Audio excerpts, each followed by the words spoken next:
Thomas Edison was born in Millen, Ohio on February 11, 1847. He didn't learn to talk until he was almost 4 years old. In school, he often daydreamed and was labeled as mentally slow by his teacher. Because of these comments, young Edison's mother took him out of school and homeschooled him. In 1854, his family moved to Port Huron, Michigan. Edison sold candy and newspapers on trains. He became a telegraph operator after saving the daughter of a station agent from an oncoming train.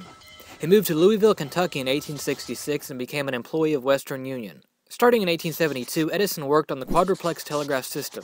It allowed telegraphs to send and receive 4 signals at the same time on the same wire. Edison's system wasn't a new invention, but an improvement on the duplex system created by Moses G. Farmer and Joseph Stearns. Edison's first invention was a phonograph in 1877. Many people today incorrectly associate the phonograph with a record player. Edison's device recorded sound on the cylinders and was geared as a recorder for the voice, not for recording and playing back music. It was the gramophone that recorded to discs, and became the record player that we know today. Edison did not invent the first electric light bulb.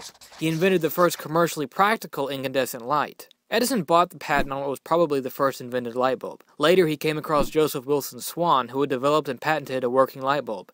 Edison made Swan a partner and eventually bought him and his patent out, giving him full ownership of the patent. Edison patented a system for electrical distribution in 1880 in order to capitalize on his electric lamps. Edison used direct current to power his system, which had its limitations, and when these limitations were made public, Edison launched a propaganda campaign to convince people of the superiority of direct current. This War of the Currents, as it was called, brought in the involvement of Nikola Tesla, an inventor and rival of Edison who had created the alternating current power generator. Alternating current eventually proved to be a better system of transmitting power. In 1888, Edison started working on inventing a motion picture camera. Edison passed on the work of creating the camera to one of his assistants. Edison himself had very little involvement in the invention. On May 20th, 1891, the kinetoscope and the kinetograph were revealed. Moving images were taken with the kinetograph and shown through a peephole on the kinetoscope. Some of the things that Edison filmed with this early motion picture camera included a man doing tricks on his single-gear bike and 2 cats boxing with each other. One of the lesser-known ideas of Edison was concrete furniture.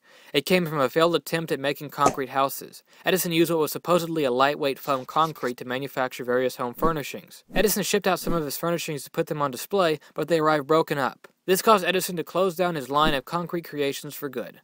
Many today consider Edison to have been an atheist, but this is not true. Edison had spiritual and religious beliefs that were a mix between pantheism and deism.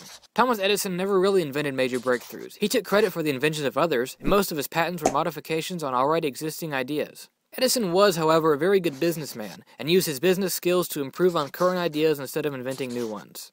Edison died of complications of diabetes on October 18, 1931. While there are lesser-known inventors who have done greater things than Edison and are more deserving of the praises and rewards given to him, there is no doubt that he certainly had an impact on the world. So ends the history of Thomas Edison.